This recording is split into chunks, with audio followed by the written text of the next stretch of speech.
the OSC, or the orbital spacecraft. So you are locked up, you are in a spaceship right now. Obviously, we love space here at the Science Center. So everyone go ahead and grab your seatbelts. All the way in the corner, somewhere, anywhere, left or right, and strap in. Very, very good. We're gonna go ahead and blast off. We have our engine going, so we're gonna go up into space. Are you guys ready? Ready. All right, very, very good. Now, of course, before we go into space, we have to learn about space. We love learning here at the Science Center. So everyone go ahead and look up at the ceiling. There's a bunch of like blue dots up there. Do you guys see those? They feel very reminiscent of something in the night sky. Does anyone know what I'm talking about? What are those blue dots in the night sky? Yeah, go ahead, scream it. I heard it. Very, very good. Stars, right? Now here's the thing. Stars and looking up at the sky. Everyone point at space. In 3, 2, 1, go. Exactly, all the way up there, right? But sometimes it's down there, and sometimes it's to the side. See, we're here on a planet. What planet are we on? Do we know which one we live on? Earth, very, very good. So we are kind of completely surrounded by space, but we can only see the night sky up on top of us, right? But we can always look up and notice things like stars, and planets, and galaxies, and moons, and all of those things. This is how we first started science. And astronomy was the first science that humans decided to really take part in. But of course, if you take all of those dots together, right, kind of like shove them into a like cool shape and formation, what's that called? It's a big word that starts with a C. Very, very good. Constellation. So this is how we kept helping ourselves as humans to learn more about space. See, constellations takes our stars and really groups them together. That way we can focus more on what we want to look at. Now here's the thing. If we were to look at this constellation over here in the corner, if I told you that that star right over there, right on top of the exit sign, that star has a bunch of planets around it. And it actually has some aliens around it. Can you see it? Can you see the aliens and the planets? It's all the way over there. Can you? Yes or no?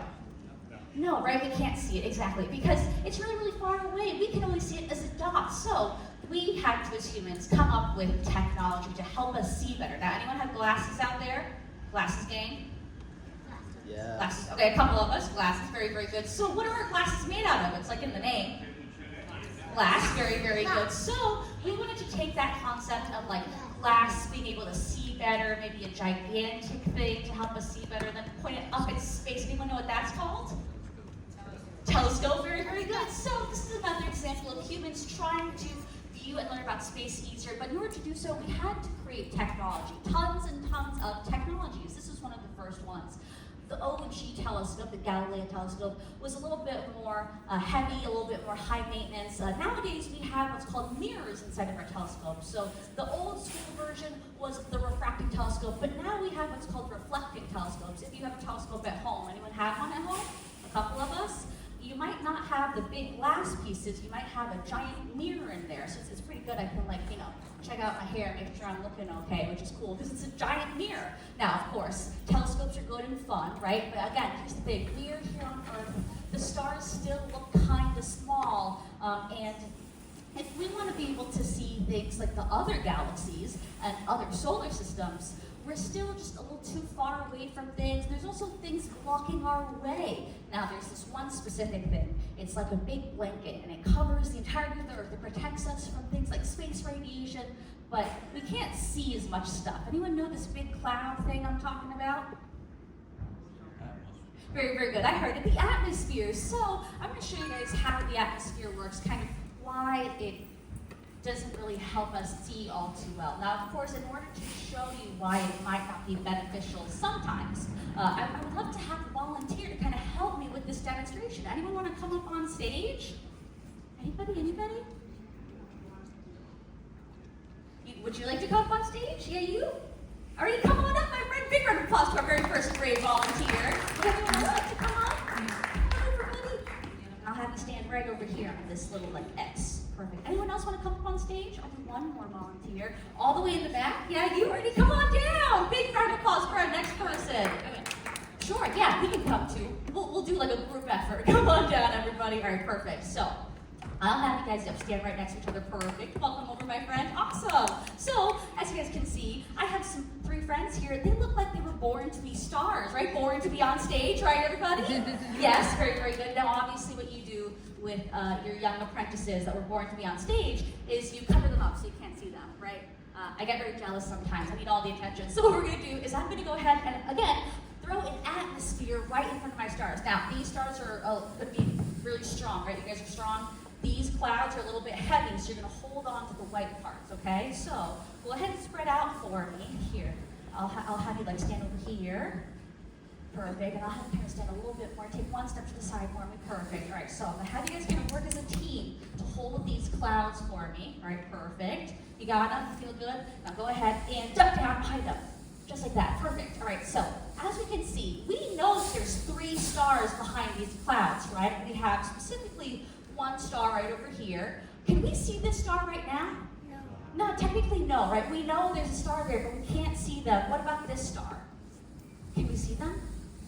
Kind of, right? Half and half. There's a little bit of one cloud covering our star, but there's some other weird material, maybe space dust, covering the other half. So this star, a little bit of a weird situation. Now what about this star over here?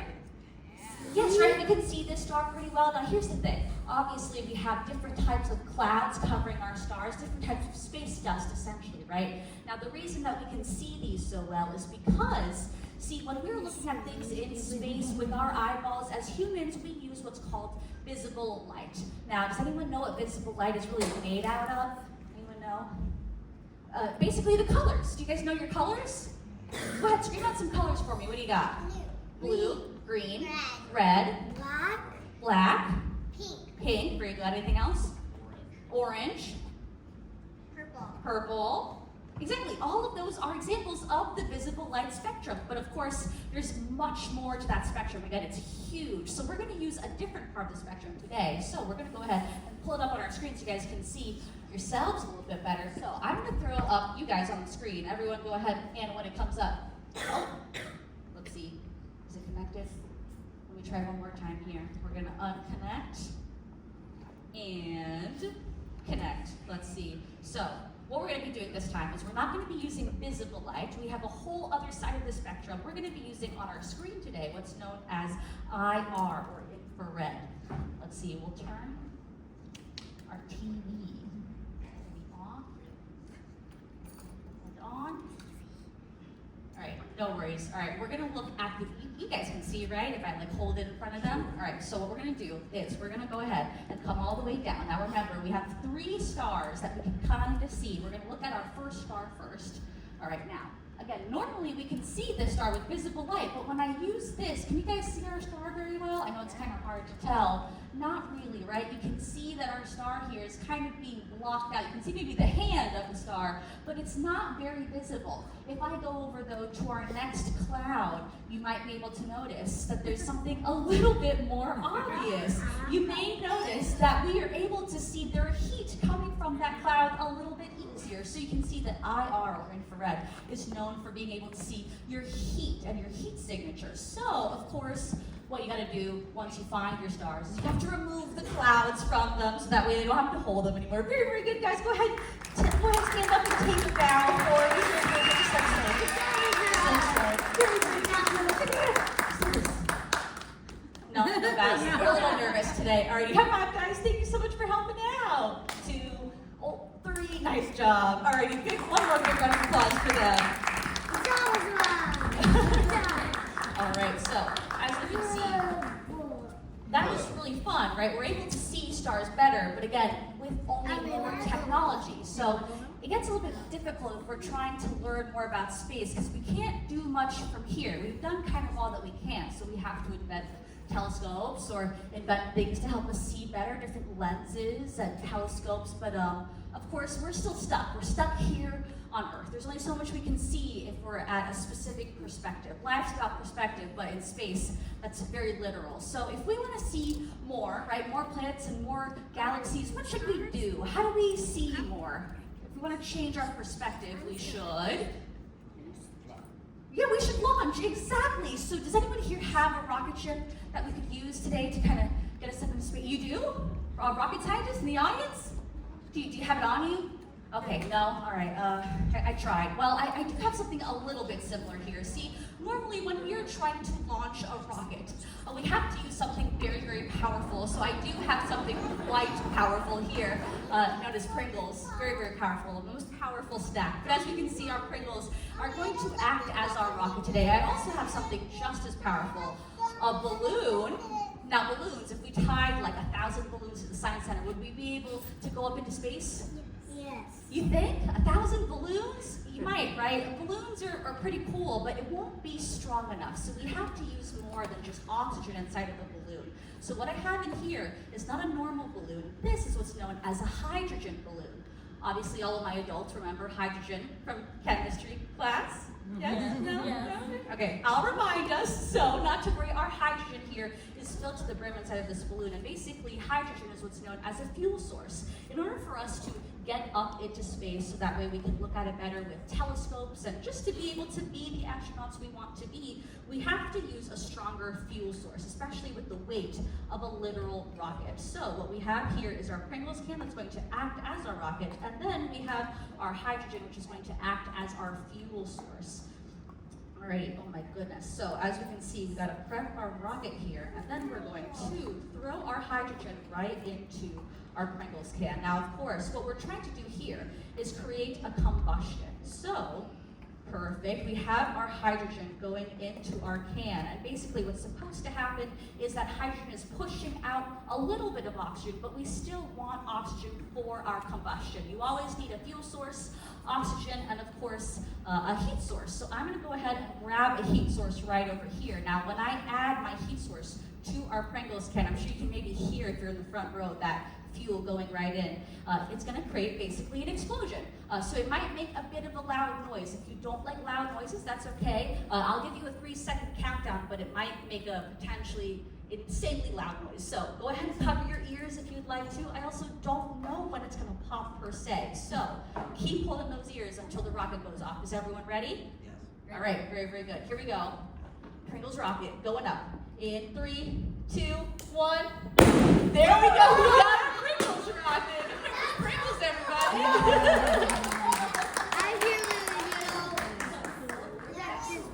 Nice and burnt now. It's a fun snack for me later. So as we can see, this is very, very important. Another example of how we want to get up into space, but we gotta use more technology. As you can see, going into space is a very technology-heavy task. So, of course, when we get into space, we have done it so far. We've sent up things called telescopes, which are really cool. Anyone ever heard of the Hubble telescope? Pretty popular. All right, what about the James Webb telescope? It's a little bit newer. Okay, very, very good. If we remember the James Webb, we were very excited for its launch in 2023 because the Hubble is very important. It's given us tons, millions of photos, and millions of information that we know about space today. But the thing is Webb is giving us somehow even more. Now, how is the Hubble not giving us any more? Here's the thing.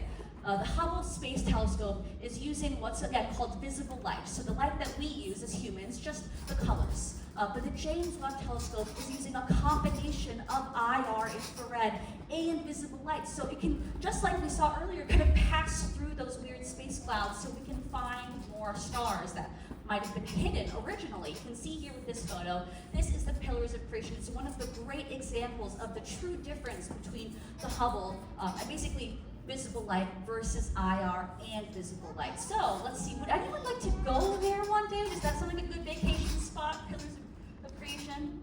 You guys sound a little nervous. No one's sounding excited about this. All right, well, not to worry. Before we send anyone into space, we can do something first. We have done this already. Before we send humans into space, like on Mars, for example, before we went, we sent something else instead. It was like a big mechanical-y thing. It starts with like an R. Rover, very, very good. So we can always send robots and rovers. Now, of course, I have a rover right over here. Anyone have any of these at home? No?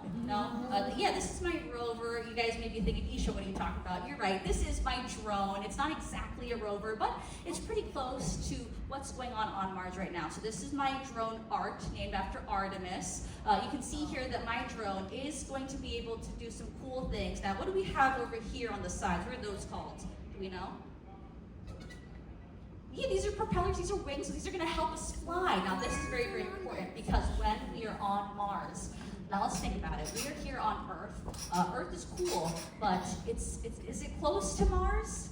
Like if we were to take a road trip, probably a really long amount of Netflix shows before we get to Mars, right? So it takes around 15 minutes for information to get from here on Earth to Mars. So our poor little guy, I mean, he's very small. He'd be without info, without knowing how to survive for 15 whole minutes. Do you guys think he'd be able to handle being stuck on a desert, barren planet alone for 15 minutes? Yeah, no one made a noise for that one, right? You could hear a pin drop when I asked that question. So our information has to be able to travel to our drone safely, but our drone also needs to know how to be safe by itself. So we can see here that with our drone, what we should be able to do, let's go ahead and pull up our flyer here. Perfect. All right, so with drones, of course, they should be able to theoretically fly, but also once they start flying, they have to be able to do extra things, because on Mars, there could be storms, there could be winds that happen. We don't know the layout of Mars fully, we don't know the geology of Mars, we don't know the weather patterns of Mars. There's a lot that we don't know. So when it does start to fly, we should be able to do a couple of things, such as, are we stuck? Are we stuck in the, okay, let's do this. Let's try one more time here to see if we can fly. Thank you so much, everyone, for holding with me for these technical difficulties today. You know how it is, the Wi-Fi and all that. All right, let's see, let's try one more time.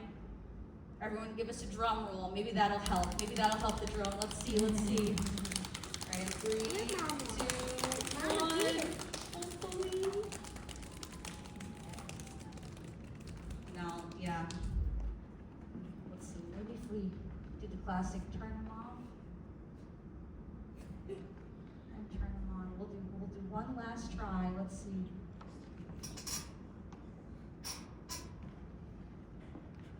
All right. What are you thinking, Art? Is today the time to fly? Yeah. No, he's still red. All right. That's okay. That's okay. Well, theoretically, our drone would be able to fly, and of course, what would happen is when it starts flying, there's this thing called automation that drones can do. So if I were to kind of bonk it to the side, come up from underneath it or from the top of it, it should be able to kind of move out of the way from winds, rocks, a potential space alien, who knows, right? So with automation, that's what kind of protects our rovers and other random technology when it's out in space. So we've sent out a lot of technology so far, but we have to send out a lot more. Now, to really show you why we have to send out a lot more, we do have some information from our drones here, because of course we want to go into space. We want to go to Mars and to the moon. That's what the Artemis missions are all about, going back into space, us humans. But that's a hard task, because when we leave Earth, right, we were talking about that big cloud thing that helps us, but it also stops us from what we can see, the atmosphere, right? When we leave the atmosphere, we leave the atmosphere's protection. So we'll be able to go into space and see stuff, but we won't have the protection from things like space radiation. But you guys are all here, you're gonna be fine, right? If we go into some space radiation, you'll survive. You won't get destroyed.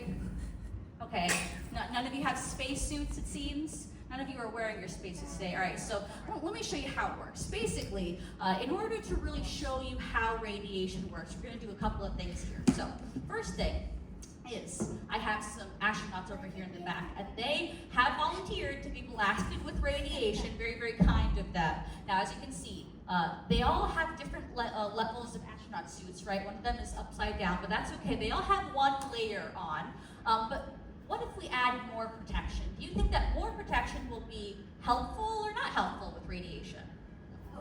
It should be more helpful, right? Now, of course, the more protection, the better. So just you want to throw on as much stuff in front of you as possible. This is called masks. Truly, the only way that we know to protect ourselves from radiation is masks. So this astronaut over here has 5 layers of protection. What do we think? Is that going to be pretty good? I think so too, so we're going to throw that right over our astronaut, right over here. Now, we have our middle astronaut, unfortunately, does only have 1 layer of protection. It is a little ripped, so it's kind of like wearing ripped jeans into space. What do we think? Is ripped jeans going to be okay? Probably not, right? But let's go ahead, let's test it, let's find out. And of course, our last astronaut here did not bring any protection. What do we think is going to happen with no protection in space?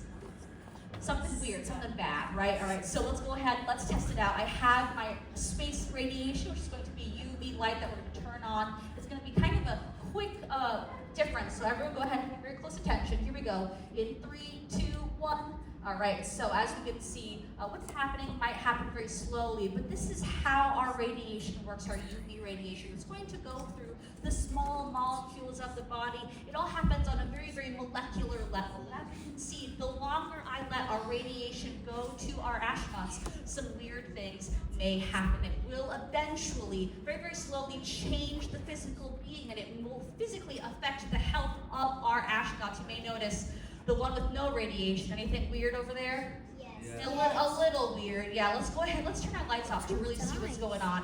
In 3, 2, 1. Let's take our protection off and see. Oh boy.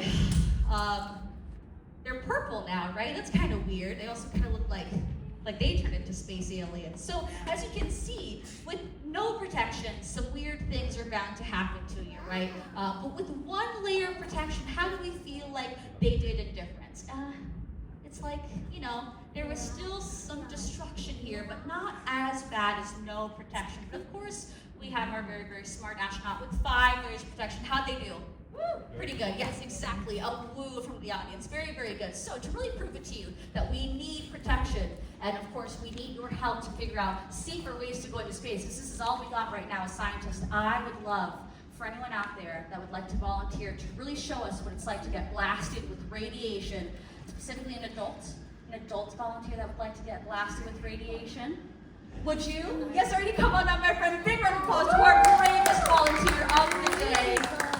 Now, of course, I will not let you go out there with no protection necessarily. I am going to give you maybe the coolest outfit that we have here at the Atlanta Science Center. You cannot buy this in our gift shop. I have a spacesuit. Oh, pretty cool stuff. Very, very cool. So I'll have you throw these on for me. Now, of course, I do have some cool neon lines here on your jacket. I wonder what that's going to be about. We'll find out later. Now, of course, I do have a poor astronaut here that's going to get blasted with radiation because they are going up into space. But I do need, people to help me be radiation. Would anyone up here like to be radiation?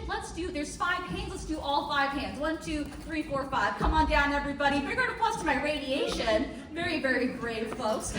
Come on down. Perfect. Alrighty, so I'll have you guys stand. Let's stand over here. Perfect. Alright, so as you can see, my radiation is getting ready here. Now, of course, my astronaut, how do you feel? There's 5 people here that's going to be throwing radiation at you. It's a little bit nerve-wracking?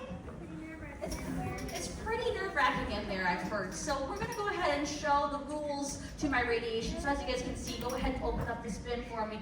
Hold on, not yet. We're going to have some balls of radiation. Now, there are some rules to the game. Of course, you guys are going to have thrown one at a time, only one in the hand at a time. How many at a time? 1. Very, very good. I'll also always tell you when to start and when to stop. So be sure to listen for the word start and stop. So when I say start, you... And when I say stop, you? Stop. Oh, we got the rules. It's going to be great. So, my astronaut, you still feeling a little nervous? They have the rules down. They feel confident. Oh, boy. That was pretty good. Pretty good. All right. Well, I do want to give you a little bit more protection here. I also feel a little nervous for you. So, I'm going to go ahead and bring out some protection. Everyone, this is going to be... Oh, the radiation does not like this. I can hear the murmurings, but I believe that this will help us. Oh my goodness, it is pretty huge. But I'm sure you guys are thinking, I can feel it. Isha, what are you talking about? Those holes are huge. I can fit my head through it. But here's the thing. Just like we were talking about, radiation is happening at a microscopic level. So it's going to be very, very similar to how it works in real life. We have some protection here, and it looks big, but it will help us, I promise. So I'll have you go ahead and stand right over here. Perfect, center stage. And my radiation, are we ready? Yeah. All right, my astronaut, are we ready? I think so. Alrighty. Again, one at a time. Are we ready? All right, here we go. We're going to start in 3, 2, 1, go. Alrighty, so we're going to give us around 10 seconds here. This is kind of our practice round. You can see that some of our radiation is getting stuck on our protection here. Very good job. All right, we're going to keep going. 5, 4, 3, 2, 1, and stop. Very, very good. Alrighty. Good round of applause for our first round. We all listen correctly. Alrighty, let's see. My astronaut, how are we feeling over here? That was an intense round. Yeah, your opponents, they did get you in the head. They did get you in, I believe, 3 spots so far, right? How do you guys think? 3 different levels of radiation hitting our astronaut. You think we'll survive? Yeah, my radiation things will survive because they want to keep going. But 3 levels is a little intense, right? So go ahead and just wipe those balls right off of here. Yeah, 3 is a lot. So as we can see, the radiation can still get through our microscopic holes, our microscopic, spacesuits and things. So to really help us, I'm gonna bring out even more protection. Go ahead and stand back here for me. So this will, oh, my radiation is not happy with this. This is gonna really protect us from all of the crazy stuff in space. My radiation does not like it, but I'm sure my astronaut will. So as we can see, this is even more levels of protection. Of course, we're going to stagger it, just like we would in real life. So we can see on the microscopic level, those balls will have even smaller spots to get through. There's a lot more areas they could get stuck. And as you can see, they successfully do so. Now, my radiation, I know you're a little nervous now, but are you ready? Yes, alrighty. My astronaut, are you ready? Oh, yeah, I feel that. Go ahead and step center stage for me. All right, Max, now this is our last round, I promise. Here we go. In 3, 2, 1, go ahead. All right, very, very good. My radiation is going for it, but we're going to let it go for 10 more seconds. We're going to see here how our protection is doing pretty well so far. There's a lot of radiation getting stuck. We're going to stop in 3, 2, 1, and stop. Alrighty, very, very good. All right, let's go ahead and check out our protection here. We have lots stuck to our protection. My astronaut, how are we doing? 2 levels. All right, we went down only 2 levels of radiation. Not too bad. Well, of course, let's go ahead and sit to the side here. Everyone go ahead and give it up for my astronaut. Very, very brave. I'll go ahead and take this space. Thank you so much for helping me out. I really appreciate it. You were very, very brave. And of course, another round of applause to all of my very brave radiation. It's a scary job. Just go ahead and stand for me. If you'd like to bow, no pressure. You can, just like so. Just like so. Very, very good. I love it. You guys can come back to your seats. Good job. Thank you so much. So as you guys can see, when it comes to going into space, trying to protect ourselves, it's something we're still working on. It takes a lot of technology to get from 0 to 100. So I hope that you guys are inspired to keep learning about space and hopefully help us figure out more solutions. And if you do, I'd love to see you to infinity and beyond. Thank you so much for coming out today. Have a great rest of your time here. Thank you.